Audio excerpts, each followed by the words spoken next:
this is an iHeart podcast. Guaranteed human. Hey, this is U.S. Olympic gold medalist Tara Davis-Woodhull. And I'm U.S. Paralympic gold medalist Hunter Woodhull. As athletes, our lives are about having a clear path. And a team that you can absolutely trust. So when it came to getting the best mortgage, we chose PennyMac. PennyMac is proud to be the official mortgage provider of Team USA and you. Learn more at pennymac.com. PennyMac Loan Services, LLC, Equal Housing Lender, NMLS ID 35953. Licensed by the Department of Financial Protection and Innovation under the California Residential Mortgage Lending Act. Conditions and restrictions may apply. Support for the show comes from Public, the investing platform for those who take it seriously. On Public, you can build a multi-asset portfolio of stocks, bonds, options, crypto, and now generated assets, which allow you to turn any idea into an investable index with AI. It all starts with your prompt. From renewable energy companies with high free cash flow to semiconductor suppliers growing revenue over 20% year over year. You can literally type any prompt and put the AI to work. It screens thousands of stocks, builds a one-of-a-kind index, and lets you backtest it against the S&P 500. Then you can invest in a few clicks. Generated assets are like ETFs with infinite possibilities, completely customizable and based on your thesis, not someone else's. Go to public.com/podcast and earn an uncapped 1% bonus when you transfer your portfolio. That's public.com/podcast. Paid for by Public Investing. Brokerage services by Open to the Public Investing Inc. Member FINRA and SIPC. Advisory services by Public Advisors LLC, SEC registered advisor. Generated assets is an interactive analysis tool. Output is for informational purposes only and is not an investment recommendation or advice. Complete disclosures available at public.com/disclosures. This is Jacob Goldstein from What's Your Problem? When you buy business software from lots of vendors, the costs add up and it gets complicated and confusing. Odoo solves this. It's a single company that sells a suite of enterprise apps that handles everything from accounting to inventory to sales. Odoo is all connected on a single platform in a simple and affordable way. You can save money without missing out on the features you need. Check out Odoo at odoo.com. That's odoo.com. Time for a sofa upgrade? Introducing Anabay Sofas, where designer style meets budget-friendly prices. Anabay brings you the ultimate in furniture innovation with a modular design that allows you to rearrange your space effortlessly. Perfect for both small and large spaces, Anabay is the only machine-washable sofa inside and out. Say goodbye to stains and messes with liquid and stain-resistant fabrics that make cleaning easy. Liquid simply slide right off. Designed for custom comfort, our high-resilience foam lets you choose between a sink-in feel or a supportive memory foam blend. Plus, our pet-friendly, stain-resistant fabrics ensure your sofa stays beautiful for years. Don't compromise quality for price. Visit washablesofas.com to upgrade your living space today. Sofas start at just $699 with no risk returns and a 30-day money-back guarantee. Get up to 60% off, plus free shipping and free returns. Shop now at washablesofas.com. Offers are subject to change and certain restrictions may apply. Podcasts? I'm Robert Evans. This is Behind the Bastards. It's a podcast about bad people, the worst in the world, in fact, you might say, as I say every week when I open this show. I'm Robert Evans. Did I already say that? Probably, but there's no way to tell because I can't go back and listen to the audio I'm recording. It's being beamed live directly into your ears. And my guest for this live audio experience that is absolutely authentically live is Cody Johnston. Hello there. Thank you for having me on this live podcast. Mm-hmm. Now, Cody, you know that we're live, which means we're not going to be able to edit out any of your racist rants against the Swiss. Okay. I mean, That's why I say them. I don't rant about that so people cannot hear it. We have been protecting Cody from getting Swiss canceled for years, but today we're doing a live episode and bring it on. Yeah. Bring it on like the Swiss bring on. Yeah. I don't actually have miss me with the Swiss, let me tell you. Okay. So, Cody, we got a fun episode this week, and a special episode that I brought you on for because I know that you're a huge fan of the guy we're going to be talking about this week. I love being fans. Doctor? He's a doctor? Jordan B. Peterson. I love Jordan Peterson, who's a doctor. I want to show some respect. I am very happy that you're doing this episode and that I get to partake in it. He's one of my heroes. So yeah, you love him. Love him. Watched a lot of his speeches. lectures, I guess you'd call them. Sermons, one might call them. He might call them sermons. Yeah. He might call them sermons. Yeah. We'll talk about that. Yeah. Oh, good. Yeah. I mean, so, I joke about starting a cult a lot on this show. Do you? Yeah, I do. And they're jokes? I don't get to join your cult? They're jokes? I don't get to join your cult? They're not entirely jokes, because I will probably start a cult one. It's kind of my retirement plan, because I don't really think 401ks are going to be useful that far into the future. But having a cult, you can always make money on a cult. Yeah, absolutely. Cash in on people. And that's why we're talking about Jordan B. Peterson today, because he's not a cult leader in the traditional sense, but he did create a cult. Like, it's a weird situation because he never had a bunch of people move onto land and fight, federal law enforcement agencies. I guess in Canada, that would be the Mounties. But he still does have a cult. And if you go to their little spaces on Reddit and stuff, they are completely devoted to this man and his ideas, even though, spoilers, his life has got completely off the deep end. I was going to say, I didn't realize that it was still going that strong. I don't go, because he disappeared, because things are crumbling for him. Yeah, because his life has been shattered by his own. Yes. Yeah, but yeah, I thought I assumed that there would be people still doing that, but I haven't delved into those spaces in a while. Yeah. So good for them. Yeah, it's fun. It's very fun. So we're gonna talk about Jordan B. Peterson, and we're going to talk about fascism, because while I'm not sure if I would call Dr. Jordan B. Peterson a fascist, I would say he's one of the most insidious platformers of a specific strain of ideology that feeds into the fascist movement in the United States. Yeah. And worldwide. It's fun. I would agree with that. I actually might go a little farther than you in how to label him. Yeah, I feel like we might just give the whole story, and then people can apply their own labels to Jordan Balthazar Peterson. Before we talk about Dr. Jordan B. Peterson, I'd like to talk about the Bolshevik Revolution. Now, this is a topic that Dr. Jordan B. Peterson is particularly obsessed with. Multiple interviewers will note that his house is absolutely filled with Soviet propaganda, much of it from the early eras of that regime. And when questioned about it, he'll generally explain it as a sort of know your enemy deal.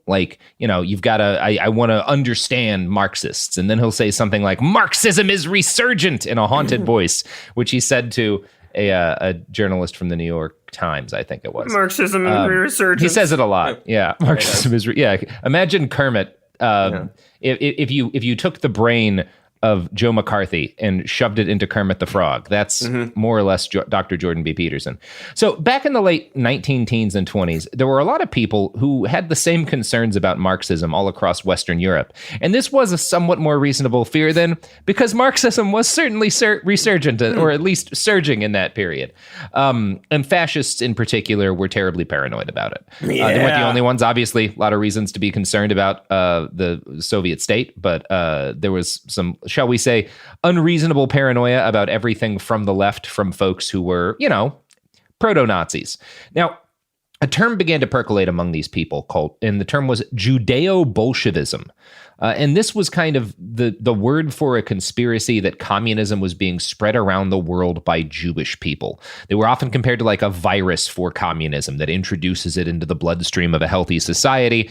And that was kind of the strain of thought that led to the Holocaust. At least one of them. A lot of stuff led to the Holocaust. Yeah, but that was a big part of it. Now, it is true that a number of the first Bolsheviks were Jewish, the guys who carried out, the big 1917 revolution in Russia. But there were also a lot of people who were not at all Jewish, who were involved in making the Soviet Union be a thing, including Joseph Stalin. Interesting. And also, if you actually look at particularly the early history of the Soviet Union, not a great place to be Jewish. Some real bad things happened to Jewish folks then.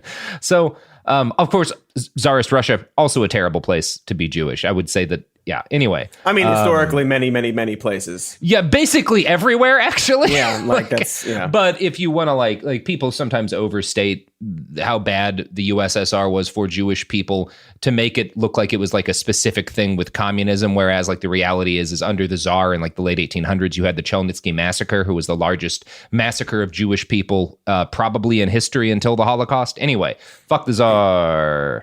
Mm-hmm. So, Yeah, this conspiracy basically claimed that all Jewish people everywhere were engaged in a covert plan to destroy Christianity and Western civilization by bringing communism in. Like, communism is an atheistic thing. Like, there's not supposed to be any religion under, especially like the kind of communism that was being pushed in this period. And so the idea was like, this is the Jews trying to kill Christianity by making everyone a communist. Yeah. Oh, everybody loves saying that the Jews are trying to destroy Christianity. Yep. As a rule, if you're saying the Jews and anything follows after that, maybe maybe don't. If maybe the don't subject say of your the thing. sentence is that, it's probably not going to go well. Yeah. As the Nazi movement picked up steam, Nazi writers and media critics gained popularity in German culture. And they really, they were kind of enraged by this. You know, Weimar Germany, as we've talked about, was a super progressive place. A lot of unprecedented gains for LGBT people, kind of some of the first recognition of folks who were like non-binary, and also just like a crazy amount of art. And of course, a decent amount of that art was pornographic because like people be having fun. You mean degenerate, Robert. You mean degenerate art. Yeah, that's what these Nazi critics would have said. And they went further. They claimed that like all of this art, a lot of which was, queer in orientation, was somehow tied to communism. And it was part of a plot to weaken German culture to allow a left-wing takeover. If this seems familiar, it's because you can hear the exact same thing if you turn on like a third of YouTube. Yeah. So the term cultural Bolshevism overtook Judeo-Bolshevism in this period. And that was kind of like the more educated, less bigoted person's like cultural Bolshevism. They're trying to Bolshevize our nation by going through the arts and stuff and like taking over kids' minds with their evil books and their dirty pictures. I always love stuff like that just because, it's just like, it's just art. Like, what do you think art is? It's an I don't know, whatever. It's fine. Who cares? I mean, I know that when I saw Guernica, I suddenly was like, oh, healthcare. Everyone should have that. I mean, other things went through my mind So the rest is kind of unfortunately history. The Nazis were able to convince enough people that this was happening, that cultural Bolshevism was a thing. And they won open elections, and then they destroyed democracy. And then, the Holocaust and such. Not a good story, but a well-known one at this point. So keep all of that in mind as we start our tale of Dr. Jordan Balthazar Peterson. And I must be honest with you, we both enjoy calling him Jordan Balthazar Peterson, but that's not his middle name. His middle name is Burnt. It's Bumblebee. Oh, yeah. Burnt, sorry. Yeah. Burnt, B-E-R-N-T, which is not a name I think I've seen before. He was born on June 12th, 1962 in Edmonton, Alberta, Canada's Texas. He grew up in a small town called Fairview, which was about 5 hours out from the city. His dad was a teacher and a vice principal. His mother, Beverly, was a librarian at a nearby college. Jordan was the oldest of 3 kids, and if he can be believed, he started reading at age 3. And he was like a big book nerd, which I do believe. He's very clearly has spent a lot of time reading books and not so much time interacting with human beings. He's a reader. He's a reader, that one. So one of his earliest memories was watching the enormous state funeral for Bobby Kennedy, and he recalls that he thought, I'll have a funeral like that one day. Oh my goodness. That makes everything I know about him and what he said as a young man, that adds up. I didn't catch that quote. Yeah. Oh yeah. That's a great reaction to have to the death of someone else and the trauma of a neighboring country. It's like, one of these days I'm going to be dead like that. I'll be appreciated like that. People will think that's cool. I'm that cool. Like Bobby Kennedy. That's pretty telling. Wouldn't it be wild if Jordan B. Peterson got into politics and was then also assassinated by Sirhan Sirhan in California? I'll have a funeral like that one day. Is Sirhan Sirhan still alive? Maybe. So Jordan B. Peterson was raised Protestant, and as a young child, he was sent to confirmation class, which is a weird ritual that some Christians do. I did it when I was a kid and Christian, where you like study the Bible with an overly enthusiastic youth group leader who tells you that Gandhi is probably in hell, and then you pass a test and you get baptized by the priest at a big ceremony thing. And like most young people who have such an experience and are readers, Jordan was left with questions. He pressed his teacher about the literal truth of biblical creation stories. Now, I'm not sure exactly what argument this guy made in response. I haven't found it written down anywhere, but Peterson found it unconvincing, and he suspected the teacher didn't really believe the argument himself. And I'm going to quote now from a write-up in The New Yorker. In Maps of Meaning, which is his first book, we'll talk about it later, he remembered his reaction. Religion was for the ignorant, weak, and superstitious, he wrote. I stopped attending church. I joined the modern world. He turned first to socialism and then to political science, seeking an explanation for the general social and political insanity and evil of the world, and each time finding himself unsatisfied. Now, a lot of pretty much any intelligent person, and most people, pretty much any person is going to at some point be like, oh boy, shit's fucked up. And you gotta try to puzzle that out for yourself. Why you work through it. You figure out there's something about I'm going to solve the mysteries of the universe. That is a bit more intense with Mr. Peterson. Yeah, he has to. He's a very intense person, and the way that he frames things is always intense. That will become very obvious as we go along. So he says that he was a socialist, and yeah, maybe his time as a socialist was so he had this librarian when he was in school who was the mother of the 17th Premier of Alberta, Rachel Notley. And Notley was a member of the New Democratic Party. And Peterson did spend his teenage years volunteering for the NDP, which is a social democratic party. So a socialist in that sense. He was not a radical communist or anything. He was kind of a probably Bernie Sanders-ish. Would social safety, that kind of stuff, and equality, that kind of thing. Yeah. Now, he was during this period of voracious reader, spurred on at first by the work of George Orwell, but he eventually moved on to Alexander Solzhenitsyn. I always pronounce it wrong, I'm sure, and Ayn Rand, which I always pronounce right. And according to a profile in Toronto Life, quote, while he admired leaders like Ed Broadbent, who was an NDP leader, he became disillusioned by the party's peevish functionaries. He found Orwell's The Road to Wigan Pier, which he read as an undergrad at Grand Prairie, enlightening. Orwell did a political psychological analysis of the motivations of the intellectual tweed-wearing middle-class socialist and concluded that people like that didn't like the poor, they just hated the rich. I thought, aha, that's it. It's resentment. Anyone who set out to change the world by first changing other people was suspicious. Is that why we'd like to change the world and make it better for everybody? It's because we're resentful. Is that why? Yeah, I mean, there's a number of things going on there. One of them is understandable, which is that he got involved with an actual established political party, and it was full of assholes, which every political party is, because political parties are very easy to get disillusioned with any of that stuff at an early age. Yeah, involving yourself. And I think he's probably right that a lot of these kind of intellectual, professional left-wing politicos didn't like the poor and didn't spend any time around them. They just hated rich people. I'm that of course, yes, obviously. Where he gets wrong is number one, the idea that socialism is changing the world by first changing other people. I think there's some assholes who say that, but I think most of us would say no. People are fine. It's these systems that are incredibly corrupt and fucked up and unjust that need to be changed. And then people can actually live their lives and be decent without these horrible systems crushing them.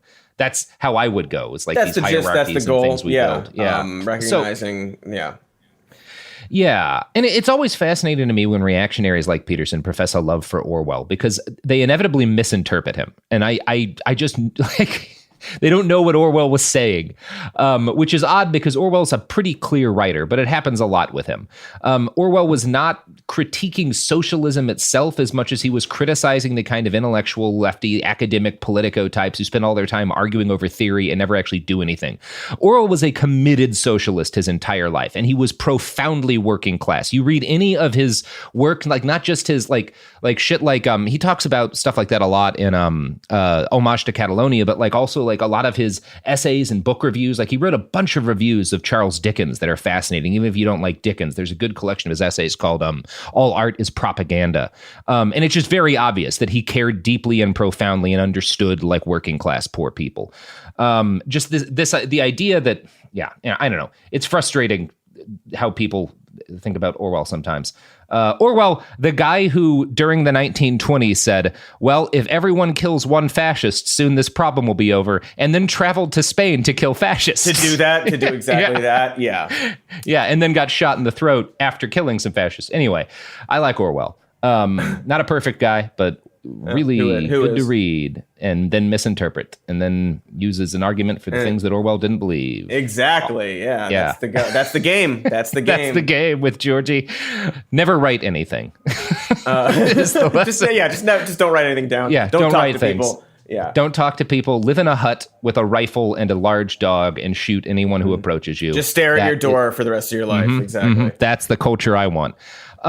So Jordan's early life occurred during kind of the high point of Cold War mania. He was born in like 1962, obviously. So he's like living through the worst parts of the Cold War. I mean, I think a lot of people who are like our age may not know this, but like the 80s had some pretty fucking hardcore Cold War paranoia. Like that's why Red Dawn was the movie that it was.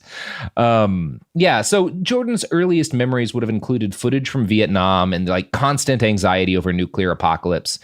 He's not all that much younger than my dad. And like my dad grew up, I know, with he's talked about it, like a lot of like realistic fear as a child that the world was going to suddenly end in nuclear hellfire. And like, I talk about this a lot, but it really messed the whole generation up pretty bad.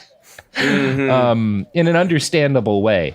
So the threat of total war only seemed to grow more real as Jordan grew older. He was plagued by nightmares of nuclear hellfire for a year and a half, he says. Like just horrible his nightmares. Dreams, He's got a dream problem. Which again, you can't, at this point, perfectly reasonable. Like if you grow up hearing that shit, of course you're gonna have nightmares about nuclear hellfire. Like obviously, it's I have beamed into your brain. Sometimes. If you're told there's existential threat constantly, then you're going to have it on your mind pretty constantly. Yeah, it's a kind of PTSD, to be honest. And Toronto Life cryptically writes that Jordan, quote, became depressed and confused about the world's and his own capacity for evil, which is interesting. That's interesting. So I wanted to pop in here. So just for more context as we keep going, and his comment about that funeral and how he's going to have that funeral one day. When he was, I believe, 14 years old, he was like into politics, and he ran for like election at his school. I didn't run across this one. This is why you're the guest. Age 14, he is within 13 votes of being elected vice president of the NDP, their sort of organization there. And the quote from the piece is, "I won't be happy until I'm elected prime minister." Oh, good. Okay, well, there you go. Fine thing to say when you're 14 years old. Nothing to worry about there. I grew up not all that differently from Jordan Peterson, in a different era, but like super bookish, super nerdy. I guess I was kind of raised conservative, and he like trumped into it. But like I had those same like dreams of getting into politics, and they're the dreams of an unhealthy young person. And as I got older, I realized that it was much better to just do tons of drugs and hang out on mountains with my friends. And that's a way healthier thing than getting into politics. Also, just like the pressure of like, I won't be happy until I'm so powerful.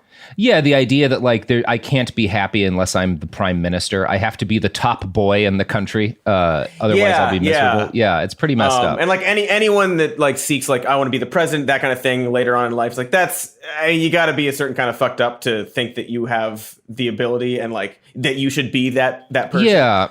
It's a reasonable thing as a kid to be like, I'm going to be the president one day. And then as you grow older and understand what that means, I think reasonable people come to the conclusion of like, no. We need to, Bernie Sanders is a man who, you all know the joke at home. I'm not going to say it. We all know what he did. We all know what he did. So, as he grew into a young man, Peterson also grew into a young man. That is to say, he developed an appreciation for Carl Jung. Oh, come on. That was good, right? Support for the show comes from Public, the investing platform for those who take it seriously. On Public, you can build a multi-asset portfolio of stocks, bonds, options, crypto, and now generated assets, which allow you to turn any idea into an investable index with AI. It all starts with your prompt. From renewable energy companies with high free cash flow to semiconductor suppliers growing revenue over 20% year over year, you can literally type any prompt and put the AI to work. It screens thousands of stocks, builds a one-of-a-kind index, and lets you backtest it against the S&P 500. 100. Then you can invest in a few clicks. Generated assets are like ETFs with infinite possibilities, completely customizable and based on your thesis, not someone else's. Go to public.com/podcast and earn an uncapped 1% bonus when you transfer your portfolio. That's public.com/podcast. Paid for by Public Investing. Brokerage services by Open to the Public Investing Inc. Member FINRA and SIPC. Advisory services by Public Advisors LLC, SEC registered advisor. Generated assets is an interactive analysis tool. Output is for informational purposes only and is not an investment recommendation or advice. Complete disclosures available at public.com/disclosures. This is Jacob Goldstein from What's Your Problem?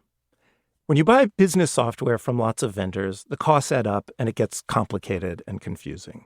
Odoo solves this. It's a single company that sells a suite of enterprise apps that handles everything from accounting to inventory to sales. Odoo is all connected on a single platform in a simple and affordable way. You can save money without missing out on the features you need. Check out Odoo at odoo.com. That's odoo.com. Life gets messy. Spills, stains, pet accidents, and kid chaos. But with Anabei, cleaning up is easy.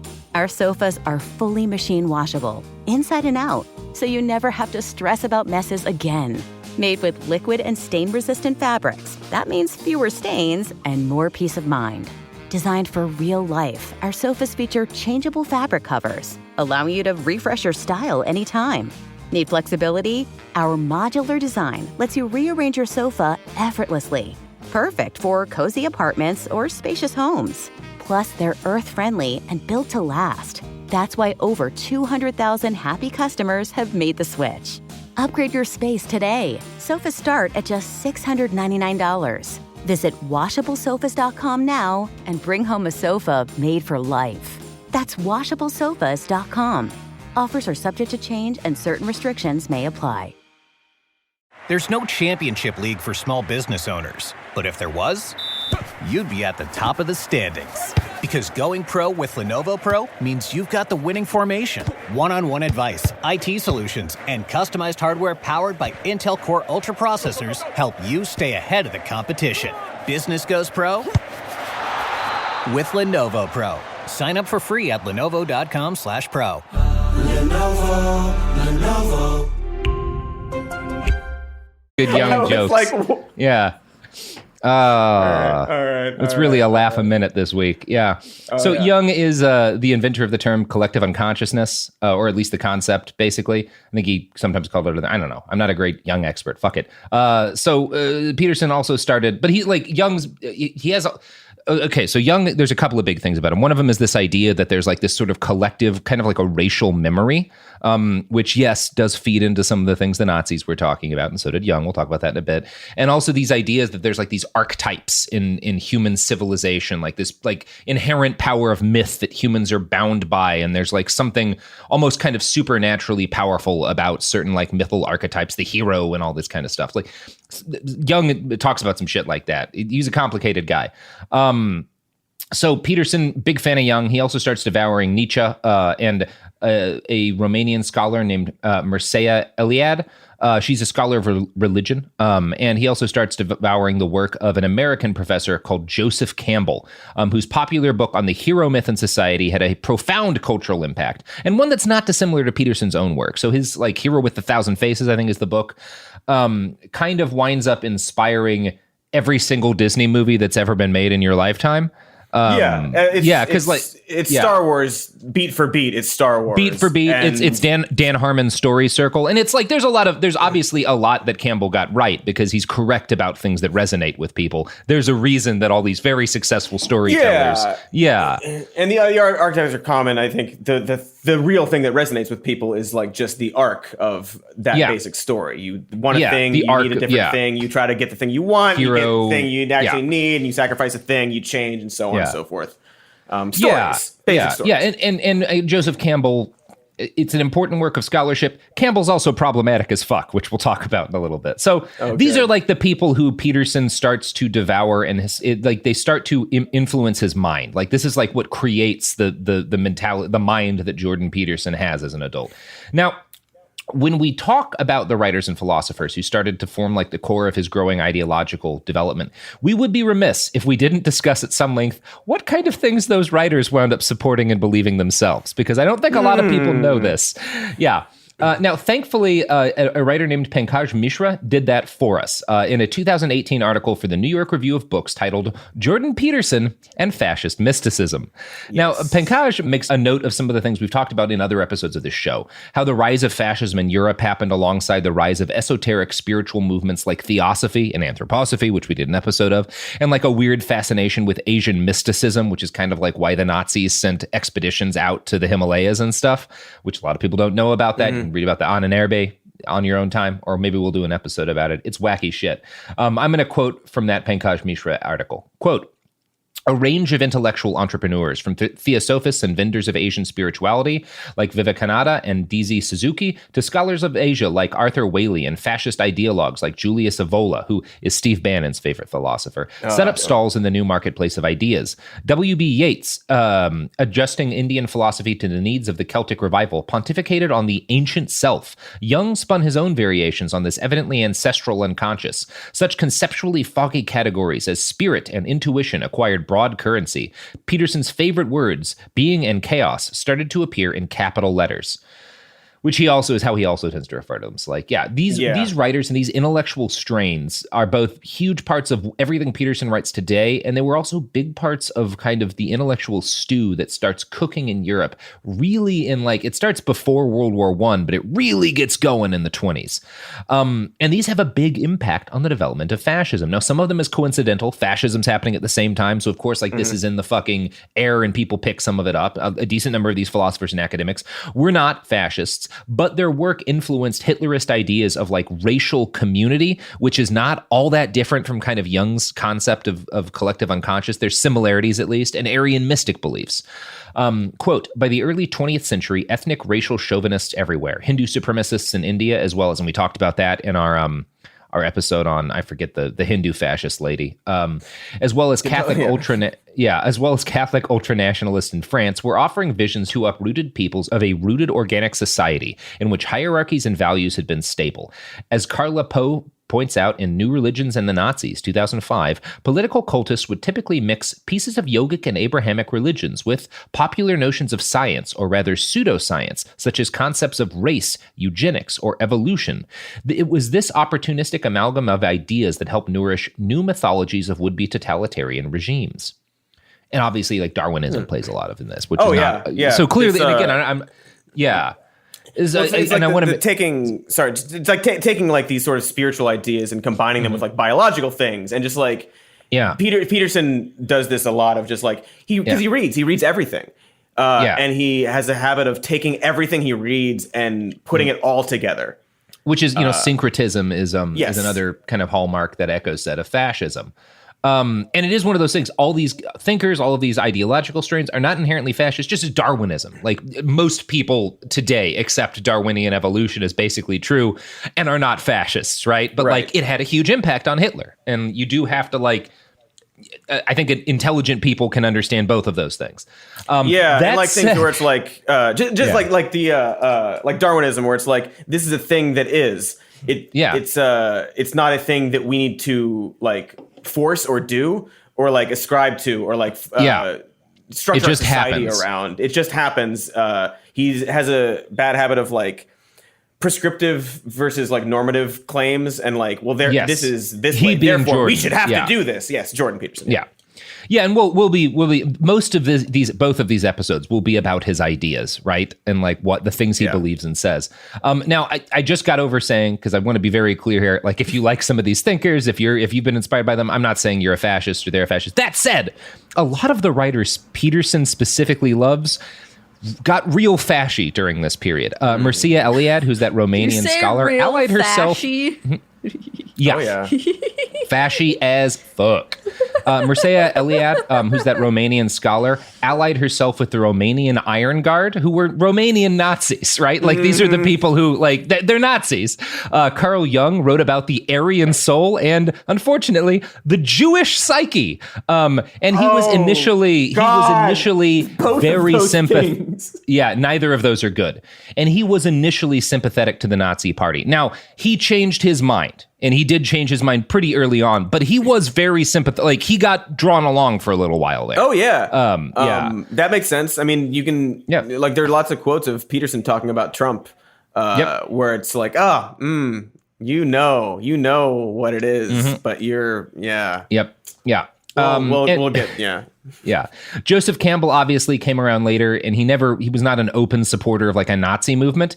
But once his book, The Hero with a Thousand Faces, became a hit, and he was being like interviewed by every TV station and whatnot in contemporary America, like, again, he had a very Jordan Peterson like arc to his career. And once he gained prominence, he would regularly drop lines like, "Marxist philosophy has overtaken the university in America." I did not enjoy that at all, FYI. I really didn't. I'm actually kind of doing a Ben Shapiro voice there. I didn't like that. I can't say Marxist without thinking of Ben.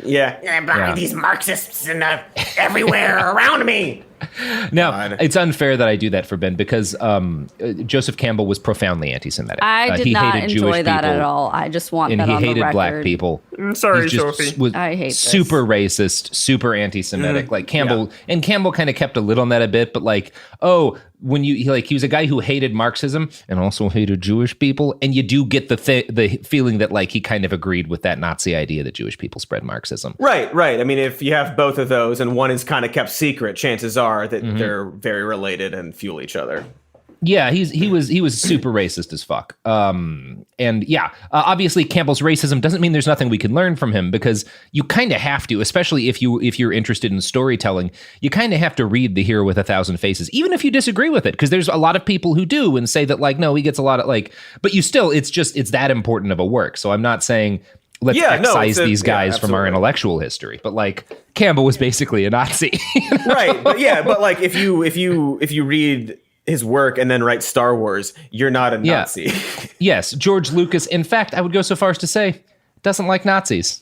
Pretty anti-Nazi guy. It does the point seem of Star like Wars. Yeah. Despite his magic blood religion that he put in his movies. But you know, look, he's got some problematic aspects, but I think it's pretty clear, even in the prequels, that George Lucas is saying, hey, you know what's bad is fascism. Oh yeah, it's the one. Yeah. It's the problem with the prequels is it's a great idea that is bad.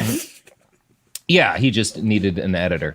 Speaking of editors, I don't know where. Speaking of editors, I don't know. You know, Cody, let's talk about something else for just a second. How do you feel about school buses full of kids? I hope they get to school and home from school. Oh, see, I thought you were going to say you hope that they get hit by Hellfire missiles from the sky. And I was going to tell you that Raytheon, our sponsor, makes the missile guidance chips that make the targeting of school buses possible. Oh, so where can I support about school them? Buses now? Yeah, kind of. I want to. I would love to help or get like a promo code for these chips. Well, if you actually type in promo code Yemen, you can get a discount of 15% on your next missile guidance systems, thanks to our sponsors, Raytheon. Okay, so I will be able to afford this with the promo code. Oh, absolutely. Raytheon's goal is making it possible for regular people like you and me to fire missiles at school buses in parts of the world that we barely understand. This has gone on far too long. Far too long. Well, let's hear from Raytheon now. You sold me.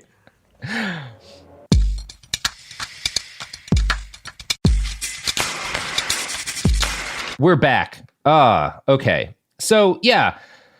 Campbell's racism doesn't mean we shouldn't learn stuff from him, just like the fact that Jung dabbled in Nazism doesn't mean that he's not worth studying as an intellectual. Carl Jung said a lot of stuff that's really interesting, and I know a lot of people are fans of him, so I'm not, again, like, anyway. The point is that an awful lot of the guys who find themselves writing at length about stuff like ancestral memories and archetypes also wound up having Nazi-adjacent beliefs. Like, a lot of the people who started codifying those lines of thought in human philosophy also wound up being really drawn to the Nazis. And that's something we should keep in mind when other people have feel drawn in similar directions. And these are the folks that Jordan Peterson found himself pulled towards as a young man. And that's worth noting. Now, young adult Jordan Peterson gravitated to clinical psychology. He went to, or psychology, whatever. He went to McGill University for his undergraduate and his graduate terms. He eventually became a doctor. And during his time in college, he came to grapple with his romantic feelings for a childhood friend, Tammy Roberts. Jordan and Tammy grew up on the same street. They went to prom together. He invited her to Montreal for Canadian Thanksgiving one year while he was in college, and the two hit it off romantically. They moved in together, and like whatever else you can say of the guy, it seems like he's like deeply devoted to his wife and she to him. It's unfortunate some of the things that they're devoted to together, but I guess that's good for him. He fell in love. So Peterson proposed to her repeatedly before the two married in 1989. Tammy later recalled, "I thought, if I don't marry Jordan, I'm not going to know what he does with his life, and he's going to be an interesting person." She was not incorrect in that. He is an interesting guy. Not incorrect. Yep. Very interesting person. I wouldn't marry him to know what happens to him personally, but... You would not marry Dr. Jordan B. Peterson. Well, Cody, then you might be too biased to participate in this episode any longer. Sophie, can we get Tammy on the line? Yeah. So, next in Jordan Peterson's life, according to the magazine Toronto Life, quote, "Their first child, Michaela, was born in 1992. The family moved to Boston, where Peterson took a job at Harvard. Then Tammy had Julian. Peterson taught psych at Harvard for 6 years. When Michaela was 7, she was diagnosed with rheumatoid arthritis and started showing signs of depression. Tammy, who had become an artist and massage therapist, put her career on hold to care for her daughter. In 1998, Peterson was offered a tenure-track position at the University of Toronto, and the family returned to Canada. At U of T, he was a swashbuckling, beloved professor. Students regarded him as a kind of guru. For people just figuring out who they were and what they wanted to be, he offered a seductive bulwark of certainty. There are perhaps 1 or 2 professors you'll run into during your career who completely capture and captivate you," says Christine Brophy, one of Peterson's current grad students, and he was one of them. Now, that Toronto Life article is really interesting, and I think quite good, but its summary of Peterson's early career path is only broadly accurate. It does leave some things out. And we're fortunate that in 2018, University of Toronto professor Bernard Schiff wrote an op-ed for The Star. Its title is, "I was Jordan Peterson's strongest supporter. Now I think he's dangerous." We'll be referring to this article a number of times. Yeah. Important article. Good piece. Yeah. Very fascinating. Yeah, fascinating. And in his article, Bernard gives us an inside look at how Jordan came to teach at the University of Toronto. Quote, "I met Jordan Peterson when he came to the University of Toronto to be interviewed for an assistant professorship in the Department of Psychology. His CV was impeccable, with terrific references and a pedigree that included a PhD from McGill and a 5-year stint at Harvard as an assistant professor. We did not share research interests, but it was clear that his work was solid. My colleagues on the search committee were skeptical. They felt he was too eccentric, but somehow I prevailed. Several committee members now remind me that they agreed to hire him because they were tired of hearing me shout over them. I pushed for him because he was a divergent thinker, self-educated in the humanities, intellectually flamboyant, bold, energetic, and confident, bordering on arrogant. I thought he would bring a new excitement along with new ideas to our department." Professor Schiff, who was then nearing retirement, took Jordan under his wing for the last 3 years of his career as a full-time professor.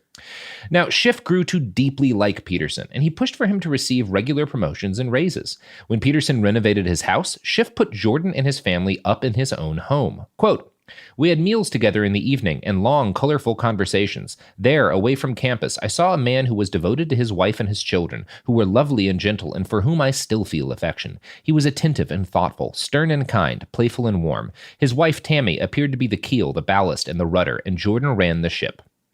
Now, it's really clear from this article that Professor Schiff deeply enjoyed Peterson's company and respected him tremendously as a man and a professor.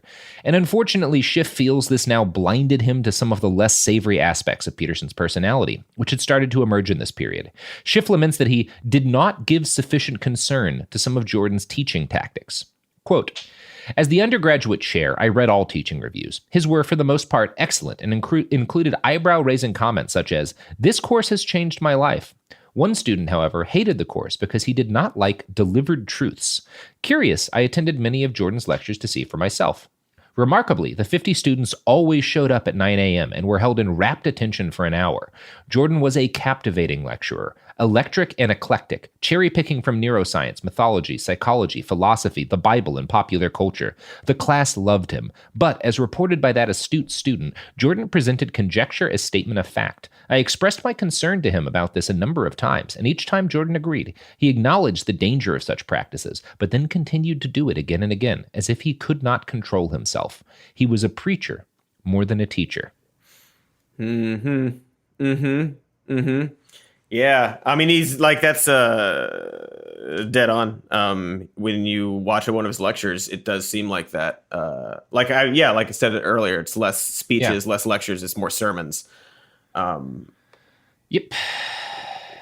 He does, choosing the everything. He looks at everything and he just like sort of picks what fits what he wants to say is true, and then puts them all together and pushes that idea. It's like really easily distilled down to the lobster example, I think, where he's like, oh yeah, the world should be like this because of over here. But he does it a lot with like, taking like this religious thing and then this biological thing and then this thing from pop culture, and then just tells you the way things are. The way things are. Yep. And should be. The way things should be. It's, one of the things I think that happens with Peterson, and I think I see it in myself and have to fight against it regularly. If you grow up believing one thing and then make a complete 300 or 180 degree turn to something else as a young adult, there's a tendency that you have to fight against to believe, well, maybe I don't have to question the things I believe now because I already I already overturned my entire belief system. So clearly, I've found truth, and that can lead you to cherry pick things that only confirm the things that you've come to believe. When the reality is, and no one's perfect at this, right? And we all choose to not examine certain things just because you can't always be examining every aspect of your beliefs, because otherwise you'll go fucking crazy. Sometimes you just have to be like, it's fine. But you should always be finding yourself challenged by things, which is different from saying everybody needs to be debating about things, because some things shouldn't be debated. But you should always be seeking out things that challenge or complicate your understanding of the world, because the world's complicated. Anyway, so whether or not preacher is a fair description, Jordan grew obsessed with belief, and particularly why people believe things, and most particularly why people who had supported terrible regimes, fascist and communist totalitarian regimes that killed a lot of people, why they believed so strongly in the things that they were doing, which is obviously, I think, is a great thing to investigate. Yeah, that's my whole life what too. Draws people to authoritarianism and things like exactly. that. Yeah. In 1999, he published his first book, Maps of Meaning, a dense 600-page academic treatise on the architecture of belief, which is a great term. He's a decent titler. Oh, yeah. Maps of Meaning shows a Campbellian fascination with the hero myth and the things that cultures tend to find heroic, as well as a great deal of Jungian interest in a kind of sort of collective racial unconsciousness and the reoccurring influence of myth and tradition in human society. The book also evinced an obsession with the ideas of order and chaos. I'm going to read a quote from it here. Terrible chaotic forces lurk behind the facade of the normal world. These forces are kept at bay by the maintenance of social order. The reign of order is insufficient, however, because order itself becomes overbearing and deadly if allowed unregulated or permanent expression. The actions of the hero constitute an antidote to the deadly forces of chaos and to the tyranny of order. The hero creates order from chaos and reconstructs the order when necessary. His actions simultaneously ensure that novelty remains tolerable and that security remains flexible. Maps of Meaning, Jordan B. Peterson. So, Maps of Meaning includes some fascinating insight into Jordan's own life, and I'm gonna quote from a write-up in The New Yorker here. Peterson has a way of making even the mildest pronouncement sound like the dying declaration of a political prisoner. In Maps of Meaning, he traced this sense of urgency to a feeling of fraudulence that overcame him in college. When he started to speak, he would hear a voice telling him, "You don't believe that? That isn't true." To ward off mental breakdown, he resolved not to say anything unless he was sure he believed it. This practice calmed the inner voice, and in time it shaped his rhetorical style, which is forceful but careful. Yeah, I mean, you can see him, he's a he's very verbose, but he is a very deliberate speaker. Yeah, he is. He's a great speaker. Like, just objectively, like, I'm like, you and I are both people who talk for a living. Like, he's objectively good at public speaking. Yeah, he's very good at it. Captivating. Yeah, absolutely. He'd make a great preacher. Yeah, he would make a great preacher. We'll talk about that later. So the book was well received by a number of professional smart people. One reviewer I read, who was a psychologist of, I think, some sort, had a hard time defining Peterson's book as a work of like sociology or psychology or like neuroscience or whatever, but he recommended it to people. And this was not a universal opinion. So I want to note a lot of professional people in and around Peterson's field think this is a great book. There's also a sizable number who disagree with that statement. Dr. Paul Taggart, a Canadian philosopher and cognitive scientist, wrote this about the book in Psychology Today. Its emphasis on religious myth and heroic individuals provides a poor blueprint for understanding the origins of totalitarianism and an even poorer guide to overcoming its evils. And Dr. Taggart described Maps of Meaning as murky in the sense that it was dark and gloomy with frequent emphasis on suffering rather than on the joys of love, work, and play. The book is also murky in the second sense, which is like the sense of, it's less meandering and disjointed than its than his videotape lectures. So, it's a little muddy, kind of like it's a little hard to parse. It's hard to parse and follow. People will like, it's very dense. It takes a lot of reading. Some people say that because it's so brilliant, and some people will be like, he could have cut a couple of 100 pages out. Yeah. It's very dense and long. Yeah. Now, Dr. Taggart condensed the book's main arguments into 4 points. And these are what he thinks that Peterson is getting at in the book, and he's smarter than I am. Number 1, myths are culturally universal. Number 2, myths are the psychological origin of morality. Number 3, myths are the philosophical basis for morality. And number 4, myth-based morality grounds political judgments about totalitarian states. So you can see some things to argue with there, and some things that, like, I would certainly agree that myth-based morality grounds political judgments about totalitarian states. I would also say that, like, I don't think myths are the psychological origin of morality or the philosophical basis for morality. I think they do influence a lot of people's morality. I would also disagree with the statement that they're culturally universal, which Dr. Taggart will disagree with too. But we'll talk about that a bit later. Okay, yeah. There's a lot of... Because, like, it's just very, like, forceful and certain. There's no... Yes. Like, a lot of the things that Jordan Peterson says even are just like, well, okay, that kind of relates to this, but it's not like a universal rule. It's not the way the world is. Yeah, he's got like it often seems like he's trying to like create a religion or like create like a worldview that explains everything. And he's basing it on these myths, and he's basing it on a specific subset of myths from a specific chunk of the world that happens to be the chunk of the world he's familiar with, and ignoring all of the different myths and cultures that actually disagree with a lot of what he's saying, and then just saying, no, every culture basically believes this stuff. Yeah, he means Western culture, even though he doesn't necessarily know that he means that. Yeah. Now, it's perhaps not surprising that according to Professor Schiff, who's, again, the guy, his old mentor who came to worry, very much about his influence, it's perhaps not surprising that this guy says Peterson's personality grew more intense as the years.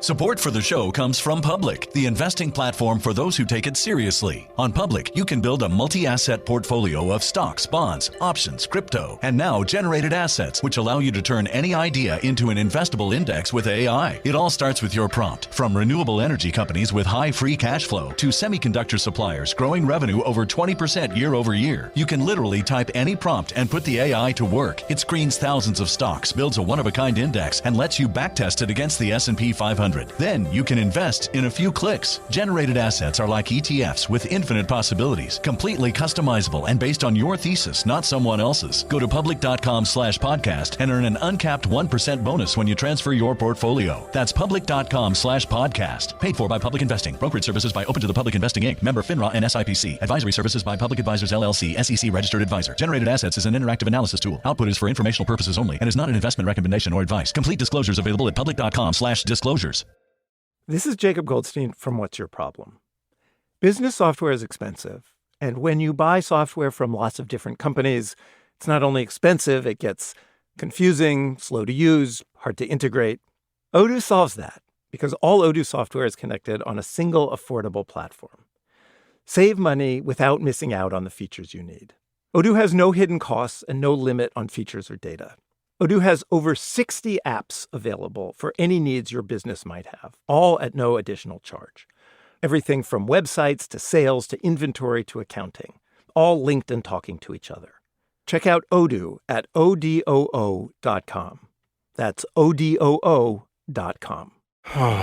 Sink into affordable luxury. Anabay is the only machine-washable sofa, inside and out. With stain-resistant slip covers and a cloud-like frame duvet, everything goes right in the wash. Plus, the modular design lets you change the look of your space anytime. Visit WashableSofas.com to upgrade your home. Shop up to 60% off site-wide, with sofas starting at just $699 and a 30-day money-back guarantee. Shop now at WashableSofas.com. Offers are subject to change, and certain restrictions may apply.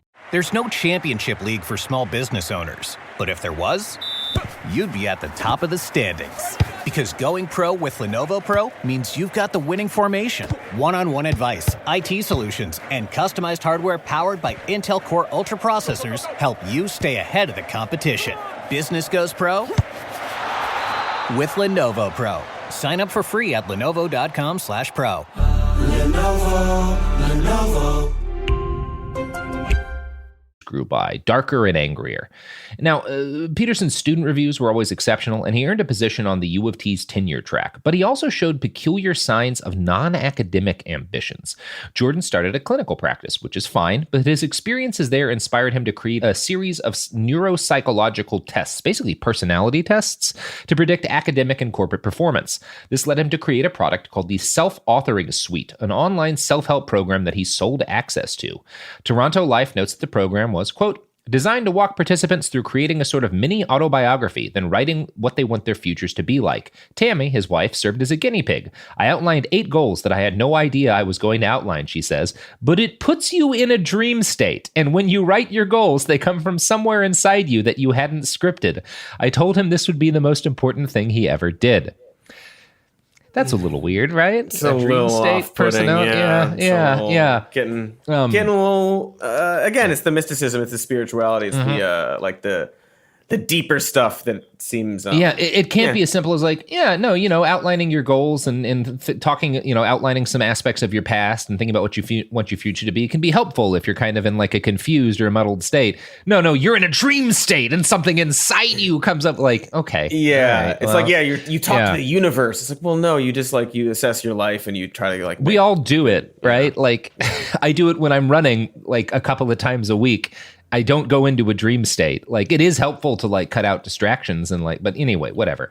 Peterson says that about 10,000 students have gone through this program, that it decreased dropout rates by 25% and raised GPAs by 20%. I've seen no verification of these numbers outside of Jordan B. Peterson himself.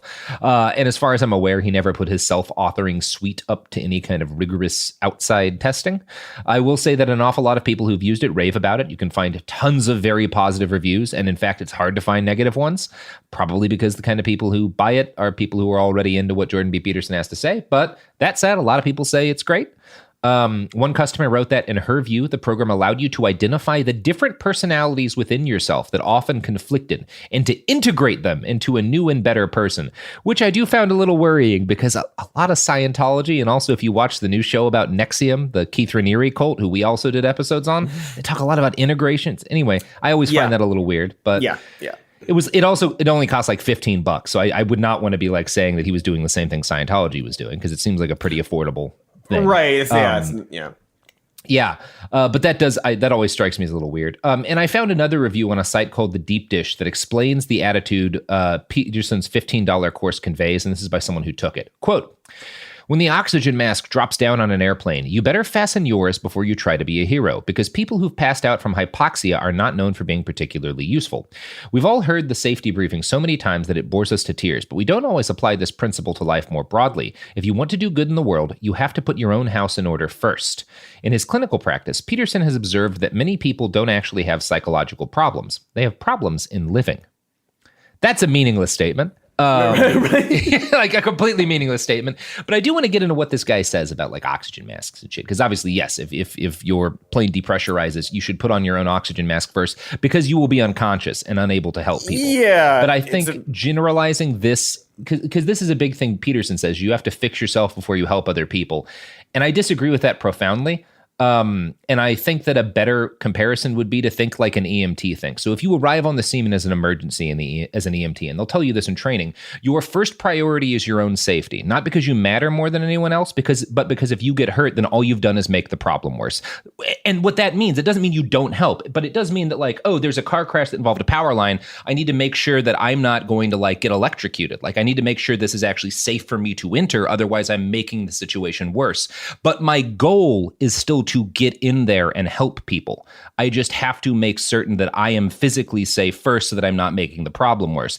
But the whole thing I'm doing is attempting to actually provide aid to people, right? Anyway, I think that's a more useful. Yeah, if you're going to like make. Yeah, it's his game. It's what I mean. It's reductive to call it his game, but like that analogy. He takes these situations and these analogies and these little examples, and then says that this is how all of society is. Yeah. And that's like really a huge leap and pretty irresponsible. It's the lobster thing. Yeah. But also like, I don't know, if you're a person who's like, what if everybody was able to go to the doctor without having to pay like copays and premiums and all that bullshit?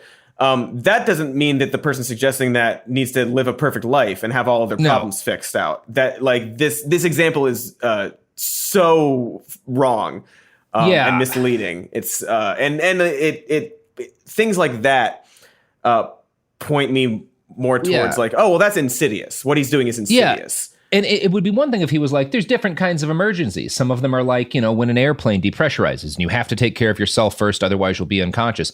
Others are like a fire in a house. And if you're a firefighter, you might have to endanger yourself in order to do your job because that's sometimes what we do. And like, but no, it's kind of a microcosm of the way he thinks, which is like find one example that if you deliver it well in a speech will sound really compelling to people because you're comparing it to something in the real world. But like if you think about it for more than a couple of seconds, you realize like, well, that actually can't be generalized to any meaningful extent. So you can't like try to improve society unless you're perfect, which is impossible. Like who can claim that? That they have nothing left to work on with themselves or anything like that. It's like, well, come on, man. Yeah. So in this course, this self-authoring suite, Peterson explains that his time as a clinical psychologist has taught him to start client sessions by asking a series of questions about a patient's family, physical health, friends, drug use, etc. If his clients are having issues in any of these key areas, they cannot be thriving psychologically. This is the origin of his famous clean your room line. And obviously, it's not bad advice to tell people to take care of themselves. You should take care of yourself. Yeah. But Jordan being Jordan, he immediately takes things beyond simple self-care. The self-authoring suite represents the first salvo in what I think we could call Jordan Peterson's war on chaos. Quote, the way Peterson sees it, there's a constant struggle between chaos and order within society and within each individual. Even if you don't believe this literally, it's a useful metaphor. To make yourself strong and focused, you have to do battle with the dragons of chaos. Of course, dragons are big and scary, so you better start out small. Peterson talks a lot about fighting dragons, and he does actually will sometimes say like, no, I'm speaking pretty literally. Some of his diagrams in that book are something to behold. Amazing. Yeah. So the way Peterson frames things, though, seems very reasonable. If your life feels out of control, you focus first on taking care of small, immediate needs and goals, and this builds your confidence, and it'll help you deal with larger and larger things and help you order your own minds that you can accomplish greater tasks. Nothing sinister in that. In fact, I'd say it's good advice. Yeah. But the focus on chaos and on life as a constant battle between order and chaos, that seems kind of sinister to me, especially given what Jordan B. Peterson thinks about chaos, because in his mind, it is an inherently feminine trait. See, New York Times writer Nellie Bowles talked to Jordan about this during a deep and very good profile she wrote on the man, a very funny profile, because I think Nellie has his number. And when she questioned him about chaos being a feminine trait, he responded, you can say, well, isn't it unfortunate that chaos is represented by the feminine? Well, it might be unfortunate, but it doesn't matter because that's how it's represented. It's been represented like that forever, and there are reasons for it. You can't change it. It's not possible. This is underneath everything, and if you change those basic categories, people wouldn't be human anymore. They'd be something else. They'd be transhuman or something. We wouldn't be able to talk to these new creatures. To which I say, a lot of people used to worship volcanoes, Jordan. We don't really do that so much anymore. Now we're like, they're rocks full of explosives and we should get away when they, We wild figured some things out. Unbelievable. Yeah. And like also like look at society and how it's like, why do you think that women are categorized like that in your mind? Who is doing the fucking categorizing Greek there? goddess of discord was Eris, and therefore Also, chaos is always feminine. Yeah. Right, like men are order and women are chaos. Women have a regular menstrual cycle that's pretty fucking ordered. Whereas like men were largely responsible for the partitioning of Poland, which was pretty chaotic. There's just like so many examples. And like you can look and like this is Jordan's game that he won't let anybody else play. I can look at lobsters and say lobsters do this because of the resources. Therefore, society has to be measured like that. I can point to women menstruating and be like, no, women are order. You fucking dumb shit. And he can't fathom that because in his mind, there's no nuance unless it's him. I don't know. It's very frustrating. What a weird, frustrating man. Do you want to know what's not frustrating, Cody, though? I would like to know that, actually, yes. This fantastic transition to ads that Robert's about to do. Robert? Yeah, do it. Oh, wow. That Nailed was it. sad. I liked it. I did not.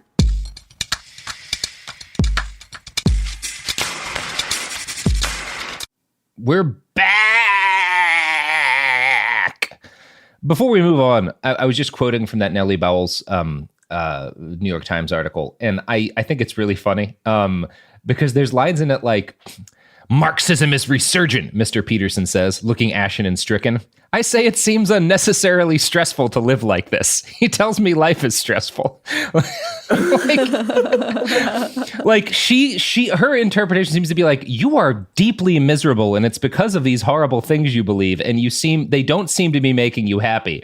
And Jordan B. Peterson is incapable of understanding or taking seriously what she's saying because she's a woman and thus an agent of chaos. Yep, that's beautiful. Say. It's frustratingly beautiful, is what it is. You don't have to be this stressed out all the time, Jordan. Mr. Peterson, this doesn't need to be your life. Mm-hmm. Yes, it does. He considered one of his big issues is that he thinks that the current guy in charge of Canada is basically like a quasi-Marxist. And it's like, actually, if you look at it, Canada's basically one gigantic mining and natural gas company with like a social safety net strapped to it so that people don't notice that it exists primarily to extract resources from the world. It's the furthest thing from Marxism possible. It just has a good healthcare system. But like, let's not. Yeah. Also, Jordan like, Peterson's not going to get in on that.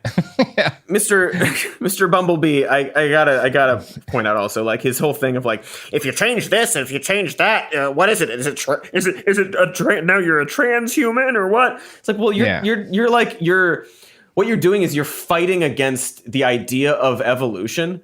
Yeah, and when humans got to where we are, was that like, oh, you did it, you're perfect, never change, never move on from this? And I don't think he would say that. The reality is if you were to take like anyone from 500 years ago and put them in the modern world, they would probably die of an embolism shrieking in horror at the sight of concrete. Like just because the amount of it would be so baffling to their fucking brains. It would like the world would make no sense. The air would taste different. Chaos. Yeah. They wouldn't be able to understand people speaking what is essentially their language because our idioms have changed so much. Like it would be a nightmare for them because people are change deeply every couple of generations. Yeah, anyway. Culture changes constantly, and like deal what he's with describing it, is like fucking baby. Yeah. It's like, so yeah.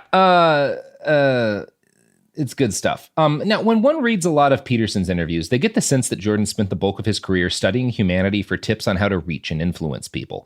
I don't know the degree to which this was a conscious choice that he made, but he did it. And in his second book, which we'll discuss later, Peterson writes that during his time as a psychologist, he worked with a client diagnosed with paranoia.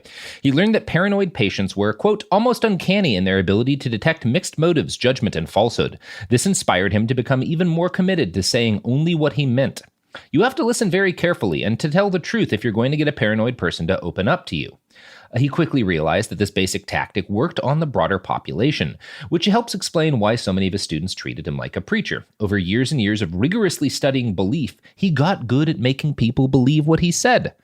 Now, outside of work, in his own life, Jordan's home came to showcase a growing fascination with authoritarianism. He collected Soviet and communist propaganda, and he covered his walls with it to an extent that I think even the most dedicated communists I know would find weird. It's so weird. The amount there is so weird. It's too much of any decoration, to be honest. And like that's and he's the kind of guy who like you'd think would be like, oh well, your environment affects like your mood and things like that, and like.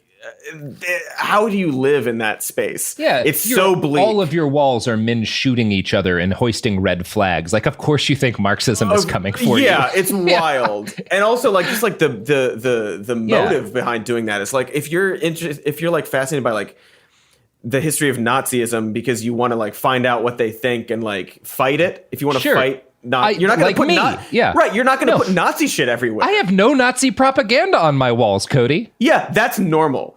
That I'm glad. And like I do have one reproduction Wehrmacht coat because it's a solid coat, but I only wear it when I'm hiking alone. Anyway, it's a good coat. It's a good coat. Look, I'm not going to the coat's not the problem. Nobody hates the Nazis because their coats were good. Yeah, there was not a coat problem there. It doesn't have a swastika on it. It's just a coat. Anyway, so Peterson grew increasingly also like during this kind of period where he's becoming darker and more weird and radical. Professor Schiff notes that he grew increasingly interested in fringe health treatments. Quote, he was preoccupied with alternative health treatments, including fighting off the signs of aging as they appear on the skin, and one time, even shamanic healing practices, where, to my great surprise and distress, he chose to be the shaman himself. He did all of that with the same great fervor and commitment. It's a little bit weird. Choosing me also a little bit appropriative. I don't know. Dr. Peterson also struggled with depression. Now, this had been a lifelong battle for him, dating back to his youthful nightmares about atomic annihilation. But despite growing wiser and more successful, and despite his supportive family and his insights into the human mind, he could not wrest his mind away from darkness. He described it as like being impaled, quote, by a dead, black, and frozen tree. Now, we don't have tremendous detail about his family life, but however this impacted his behavior, his wife eventually threatened to leave him if he didn't take antidepressants, and he eventually agreed to do so. So he must have been pretty unpleasant to be around. Sounds pretty, it sounds like he's doing it sounds like an issue. Great. Yeah. Now, he's already intense, he's already pretty difficult to hang with. Yeah. Yeah. So the pills came with side effects. Jordan felt sluggish. He found himself collapsing into sleep for hours at a time. Somehow he still managed to keep up his prodigious rate of productivity, but the demons in his head seemed to have a noteworthy impact on his personality. Professor Schiff writes that as the years went on, quote, his interest in political issues became more apparent. We disagreed about most things, but I don't ask of my friends that we agree. What was off-putting was his tendency to be categorical about his positions, reminiscent of his lectures where he presented personal theories as absolute truths. I rarely challenged him. He overwhelmed challenges with volumes of information that were hard to process and evaluate. He was more forceful than I, and he had a much quicker mind. Also, again, evocative of what I saw in the classroom, he sometimes appeared to be in the thrall of his ideas and would not or could not constrain himself and self-monitor what he was saying. Yeah. Maybe not great for a professor. Yeah. I'm going to say not great for a priest either. Not great. That's not great. Yeah. Just not great. Now, the chief political issue that came to increasingly dominate Jordan Peterson's life and concern was the idea and a fear about political correctness. This seems to have started with one of his clients at his psychology practice who'd gotten in trouble at work over her resistance to political correctness talk at work. And I'm going to quote from the New York Times here. He says one patient had to be part of a long email chain over whether the term flip chart could be used in the workplace, since the word flip is a pejorative for Filipino. She had a radical left boss who was really concerned with equality and equality of outcome and all these things and diversity and inclusivity and all these buzzwords, and she was subjected to. She sent me the email chain, 30 emails about whether or not the flip chart was acceptable, Mr. Peterson says. So he was radicalized, he says, because the radical left wants to eliminate hierarchies, which he says are the natural order of the world. Now, it's a bit of a jump from... I'll grant you, people are like concerned about calling something a flip chart. Kind of dumb, because the word flip has a long series of meanings that have nothing to do with racism towards Filipinos. If it were like, whatever. Yeah, yes, that's probably someone being unreasonable. There are other examples that I won't say because I'm not going to say that. But like, it's just a term. It's a word. It's got many, many meanings. And to jump from that silly, like arguably silly thing to the Marxists are trying to like destabilize the world, and like all of his stuff is like, come on, man, what is? Yeah. And the idea, I mean, I actually do want to eliminate hierarchies, but just the idea that because like you're maybe over concerned about whether or not a specific term is offensive means that you want to eliminate all hierarchies. Like, I'm going to guarantee you whatever person, like this radical left boss, was actually probably like more or less a Democrat who really supported a hierarchical Democratic Party and stuff, and was just overly worried about political correctness. Yeah. Also, like, he's talked about, it's, I don't know if we're going to get into this more, but like, he has talked about feeling boxed in, and like, I believe the quote is like, so, you know, everyone sort of claims that I'm some sort of right winger, but it couldn't be farthest from the truth. He denies that he's like right wing. But his primary thing is being obsessed with hierarchies and reinforcing those hierarchies. That's like the definition of it. Yeah, that's the thing he loves most. It's like definitionally, like that's your right wing, and it stuff like that. Whenever I hear stuff like that, like pings me. It's like, oh, you're just lying. Yeah, you're too smart to not know that that's ridiculous. We'll talk about it because he has a lot of vested interest in defining himself as someone who's in like the middle, even though he's again very right wing, and there's a reason he's doing that. Yes, he's a classical liberal, I'm sure. Oh, yes. Yeah. So in 2014, Dr. Peterson took his growing frustration with political correctness and finally applied his famous academic rigor to the issue. He carried out a study, which he conducted with graduate student Christine Brophy, who we heard from a little earlier.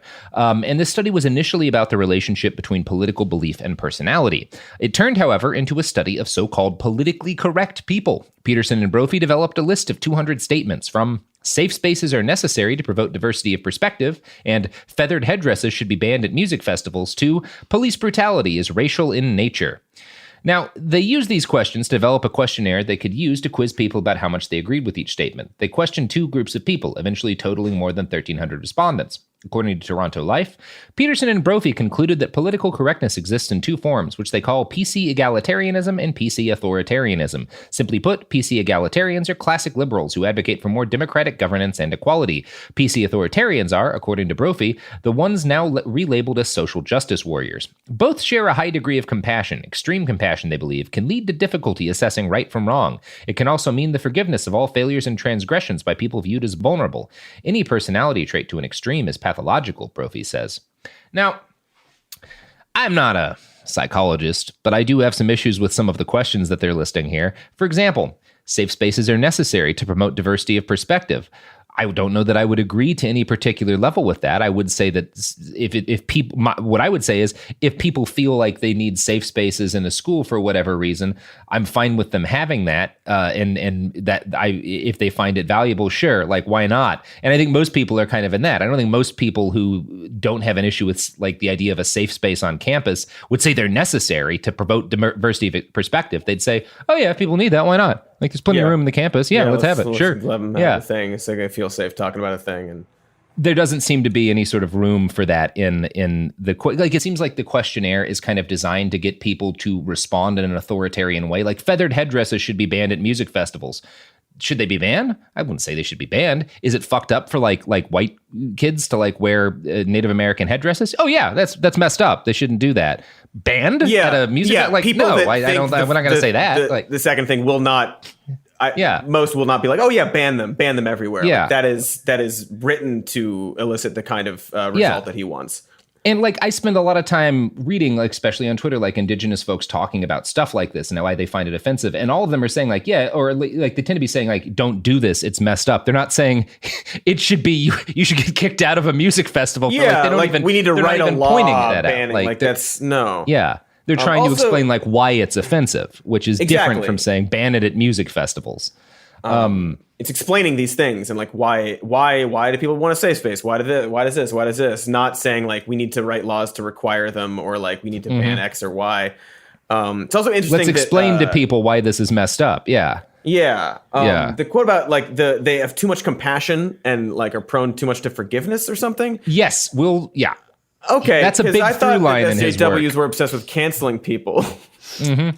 Yep. Yeah, we'll talk a lot about Jordan B. Peterson and what he thinks about compassion and how it's bad and how that might relate to some things other groups of people have said in the past before doing very bad things that Jordan B. Peterson claims to know about and want to prevent. It's interesting. The relation between that. I got a lot of hardness. Yeah. So the article goes on to note that, like most psychologists in his field, Dr. Peterson believes there are 5 major personality traits: extroversion, agreeableness, openness, conscientiousness, and neuroticism. These traits are supposed to be universal across different cultures. All of this sounds problematic as hell and really dumb to me. I'm not a psychologist. I have trouble believing that that's true because that all seems like fucking nonsense. Like that you can separate shit out like that. Like, but I don't know. I don't like this stuff anyway, so maybe I'm just an idiot. But I think that sounds dumb as hell. If that's something all psychologists believe, maybe psychology's kind of stupid. Maybe it's yeah, maybe it's kind of dumb. That said, I find a lot of what's written about all this to be low-key terrifying, like this quote from Toronto Life. These traits have both biological and cultural origins, and, as Peterson is fond of saying, the biological factors maximize in places like Scandinavia that have strenuously tried to flatten out the cultural differences. Biology is, therefore, in a sense, destiny, no matter how much people may want to deny it. Now, this is all dressed up. And again, I'm not saying this is what all psychologists believe, because I don't think that's true. I think this is what Jordan Peterson is. Yeah. I think he's a little outside the norm there. Yeah. I think this is what bell curve motherfuckers believe. And it's all dressed up in pop psych terms and academic verbiage. But Peterson's right on the edge of arguing about biological essentialism. He is arguing that. This is the same strain of thought that leads to like the bell curve shit where you talk about how black IQ is inherently lower. And if you start talking about that shit, you wind up having the kind of questions about whole races that lead to real bad things going down. Yeah, he's got tons of IQ stuff. A lot of Molyneux kind of things, and that's something that I think he's never really addressed. Of like, if you believe this and this and this and this, what's the next thing? What's the logical result to this way of thinking? He will always say like, no. Like, I think people are like, I don't think there's any intelligence difference in like men and women and stuff like that. But like, then he will make arguments where like, but this leads you to a conclusion that's kind of different from the thing that you're saying. And like how to deal with there's one of the worst things I think he talks about is about IQ and how because the military doesn't let people in the military under a certain IQ, that means that they cannot function in society. They cannot contribute to society because we don't let them in the military. And he says, so these two claims, he says, therefore, that's the most horrifying thing I've ever heard. He doesn't go further than that. He doesn't explain why, but he talks about how if they can't contribute to society, citation needed, and we can't pay them, like universal basic income thing, like that doesn't work either. Again, citation needed. Therefore, and then trailing off. Yeah, we need to gas them in trucks. Yeah, like what do you do? What do you do with these people? It's just like these like X is true, even though it's not. Y is true, even though it's not. Therefore, you figure out the Z for yourself. I'm not going to say it. It's clear, as with everything that Jordan Peterson's wrong about, that he has no real experience with people who have, what you would call like IQs lower than that threshold. I worked in this field. I worked with particularly a number of kids with Down syndrome who would not have been able to join the military, but also who were physically healthy and who were perfectly capable of doing, like, we would help them get jobs working in like making sandwiches and stuff like that. And they could do things and they needed some help. They would live in like a semi-independent assisted living sort of facility when they became adults, but they would do jobs. They would have friends. They would contribute to society. They're perfectly capable. Like there are a very small number of people who, because of a mix of like physical and mental, like stuff like can't, like need pretty much total help. Like I did work with some of those kids, but most of them, and part of the goal of like a good program helping those people is to find a way for them to be a part of society and be around and live with and contribute with everyone else. And enrich because there's no reason that they shouldn't. Yeah, exactly. And just also like putting the requirement on people of like either you contribute to society in the way that society's decided that you contribute to it, or you're out. Is also ridiculous. Yeah. It's also fucked up. Yes. But also, I'm not saying that people need to have a job to contribute to society. But also, like, like comparing people, like, you can't get into the military, therefore at X and Y. You know who wasn't allowed in the military? The President of the United States. We had bone spurs, Cody. Yeah. And I don't see Peterson talking about how if you have bone spurs and you can't, it's like everything he says. It's just like a wild, disgusting sort of approach to how humans are.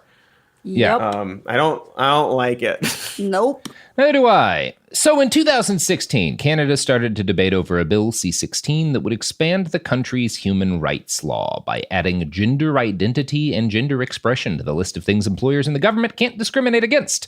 This would have meant that college professors like Dr. Peterson would have had to refer to non-binary and trans students by their preferred pronouns.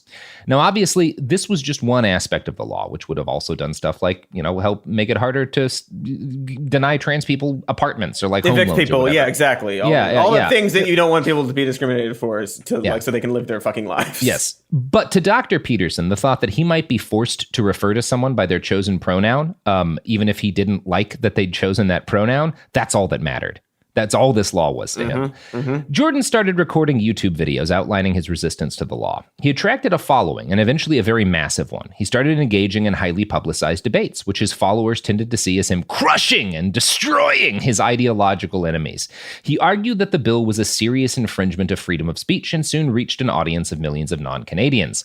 I'm not sure to what extent this was purposeful, but Peterson's stand came at a perfect moment as the simmering culture war between right and left in the U.S. started to reach a boil.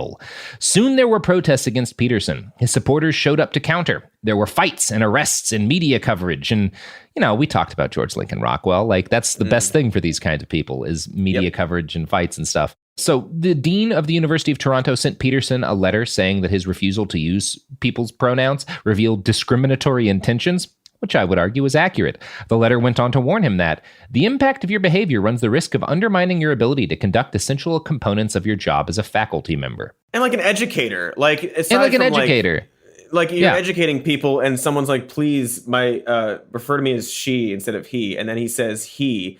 That's like a hostile learning environment. Yeah. Yeah, you're just being a dick, which is not to say that kids shouldn't be challenged and and deal with ideas that are uncomfortable in school. You want to, but it does mean that like one of the basic things you should expect from a college is that they're not going to be shitty to you personally for no good reason, because that's bad and you shouldn't do that to students. It's not okay. It kind of makes you not want to go to the lecture anymore. It makes you not want to go to the lecture. It contributes to problems of suicidal nature. It's just bad and it's not justified. And if you don't have an inherent right to be a teacher, if you're going to be a teacher, we have the right to say you shouldn't do certain things.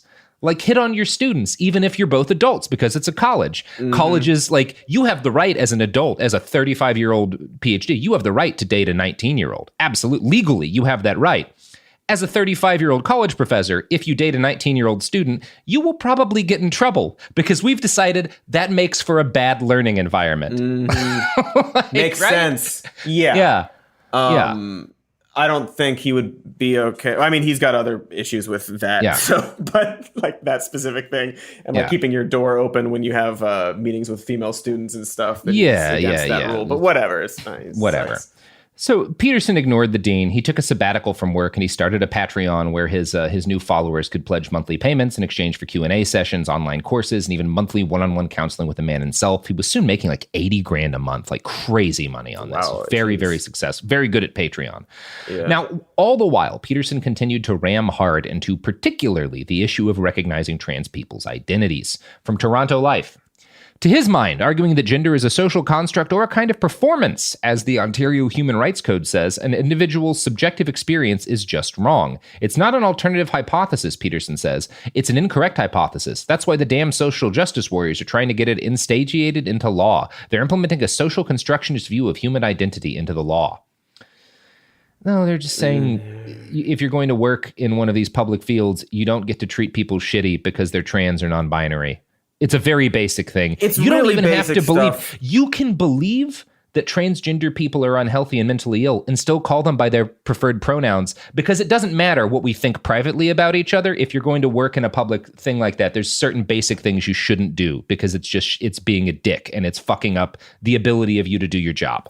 Yeah, it's common sense and common decency. It's if we're in a working environment or like an educational environment, and you're trying to teach me something or be my colleague, and you're calling me butt shit, And I'm like, actually, could you call me by my name? And you're like, no, your name is butt shit. Okay, Cody, now you're bringing up a personal issue you and I have had at work. And I thought we talked with HR about this, and my behavior was above reproach. Well, HR didn't solve the problem, and we're here now. So we can. This is live, and this is why I came on today to confront you about this.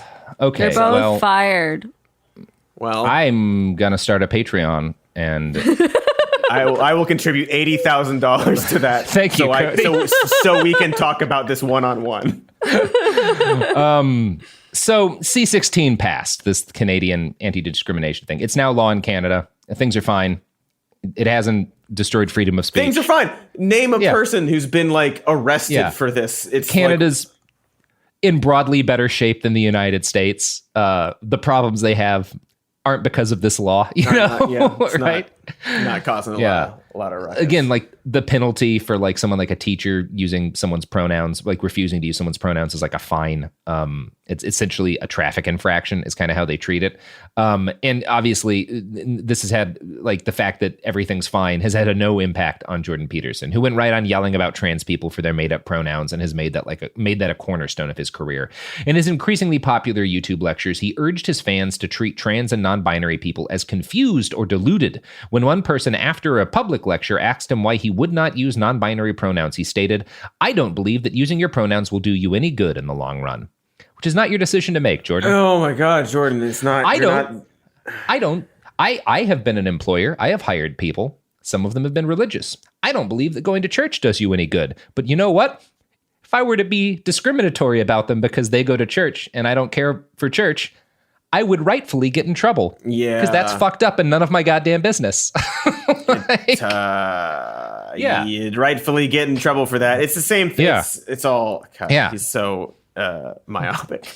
Yeah. But he won't like change. It won't change his mind that any of these things don't add up, or that it hasn't like affected anybody. It's the same thing when he was on that comedian confronted him about like the gay wedding cake bakery issue, and he compared it to the civil rights movement. And then Jordan Peterson on camera was like, "Ooh, I guess maybe I was wrong about that." And he sort of like realized how foolish he was being. Yeah. And then we never heard from it again. Never heard of it again. He did not actually change his mind or approach at all.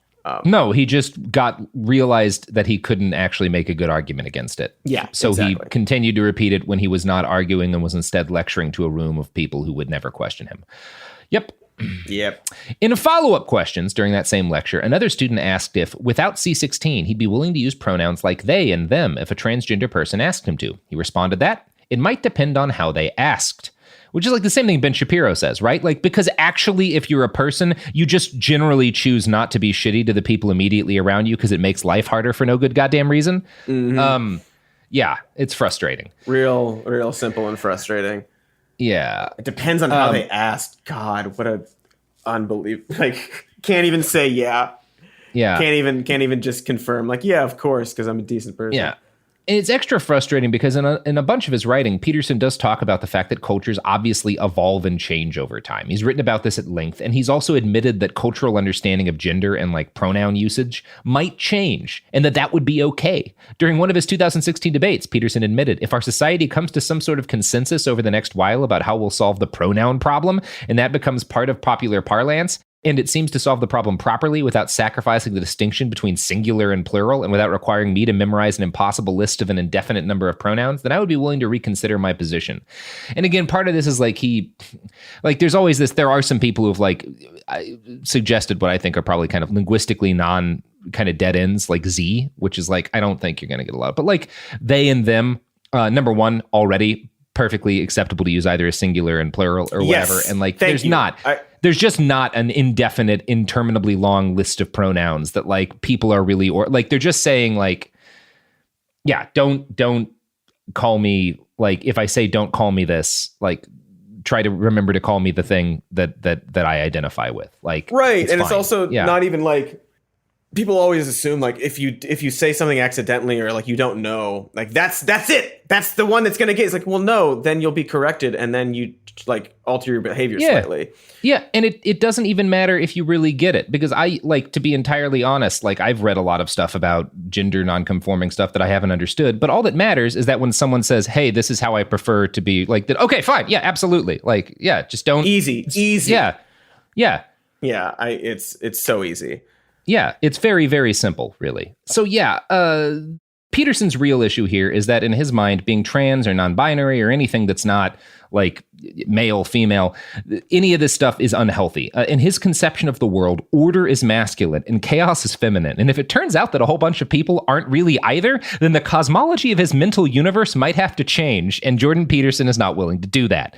Now, the thing I find most worrying about him and most potentially dangerous is his obsession with whether or not other people are healthy. This is really the big issue with Jordan Peterson.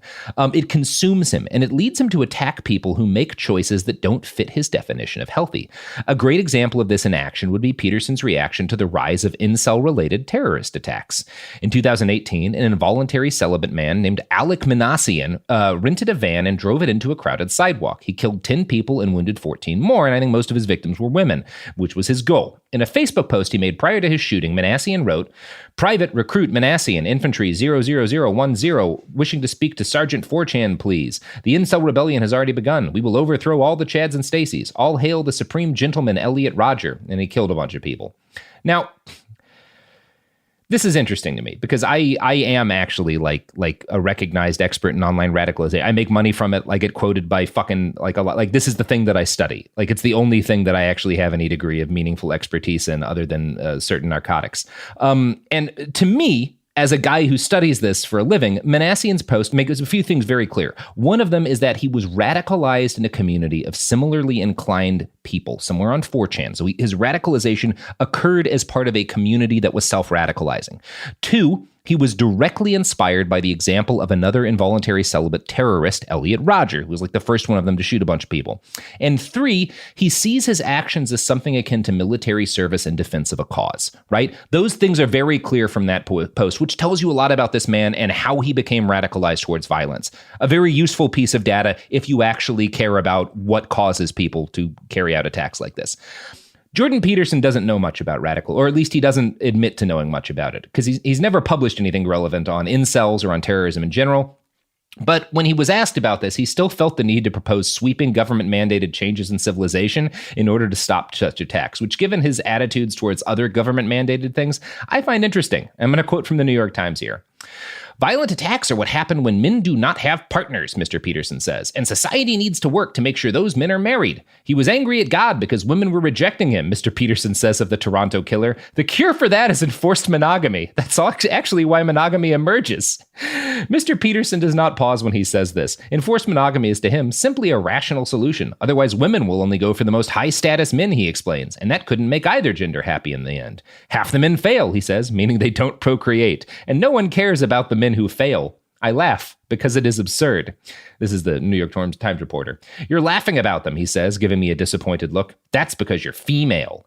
But aside from interventions that would redistribute sex, Mr. Peterson is staunchly against what he calls equality of outcomes or efforts to equalize society. He usually calls them pathological or evil. He agrees that this is inconsistent, but preventing hordes of single men from violence, he believes, is necessary for the stability of society. Enforced monogamy helps neutralize that.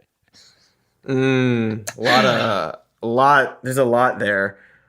Didn't he walk this back and was like, well, I didn't mean like literally a law. I just mean like culturally we should like generally like support monogamy and like have like, but again, even that is like, yeah, you're saying that society should change, whether or not it's by a law or just by culturally we support this and are vocal about it or do like campaigns or propaganda about it or whatever it is. You know what's wild, Cody? I don't have any kids, and I spent a decent chunk of my early adulthood single. I also had access to firearms, and I didn't shoot anybody. You know why? Because that's bad to do. Because it's real shitty to do that. And you know what? I have a lot of friends who are men and not dating women and don't have kids. And you know what they don't do? Is murder a bunch of people. Murder people because it's bad to murder people. Yeah, it's bad to kill people. It's wrong. We don't. That's all you need. It's very easy. To not commit mass murder. And like, if people are committing mass murder, but 99% of people who are, single and don't have kids don't commit mass murder, maybe the thing that's causing the mass murder isn't the fact that they're single, but instead other factors like radicalization within communities that are inherently toxic and push people towards violence and are perhaps artificially accelerated and publicized by certain like algorithmic realities that cause, Maybe the issue is more in the thing that this person does and everyone else who is single doesn't do. And this person and other people who are in these same communities carry out terrorist attacks, and other people who aren't dating anybody don't carry out terrorist attacks. Maybe we should care about this community that they're in. Maybe the community is the problem. Maybe it's the environment that they keep going back to, like a feedback loop. Also, his approach to it it's bizarre too, because it's like, no, you're just do the clean your room advice. Yeah. Like that's the advice. Like, well, yeah, like guys should like work on themselves and like be socialized and like get a new skill, become desirable and these sort of things, instead of wallowing in it in these like sad online extreme groups. There's a lot that's fucked up about it. Like, and it just the worst part of it is this idea that personal responsibility matters to these people up until people have a problem with something like that they also find weird. And then it doesn't matter that like people are supposed to be free and personal responsibility is supposed to matter. Like, let's ban this thing that I personally think is kind of weird. Mm-hmm. Fuck you people. Yeah. That's chaos. That's where I land. No authoritarianism unless chaos is creeping in. My idea of whatever chaos might be. Yeah. Chaos is stuff I don't like, and order is stuff that I already like. So I don't need to change at all. The world needs to change in order for me to be happy, which is the thing that Jordan says is the cause of all evil in the world, but he doesn't recognize that he does. It's wild, because he's like, well, don't try to change the world unless you've like perfected yourself and fixed up your own stuff. He's a mess. So like, maybe he should stop doing it too. He really, like, if you go through his 12 rules for life, he does not follow a single one of them. No. Nope. Okay. So that's the episode, Cody. You want to tell people where they can find you on the internet.com? Cody, don't worry. There's part 2. Internet. Part 2? Yeah. There will be a second part of this. Thank where goodness, we'll talk more because about Dr. Jordan Balthazar Peterson. So much more to say. I've been saving it because I didn't want to. My name's Cody, and you can find me online on Twitter, Dr. Mr. Cody. You can just Google him on the accounts. We've got a show called Some More News on YouTube. We've got a Patreon if you'd like to support us, and a podcast called Even More News. I do another podcast called Worst Year Ever with the host of this show and my co-host of the other show. I think that's it. Donate to Cody's Patreon. It'll be Greatreon. Love that. Episode's over. Boom. Done. Swish.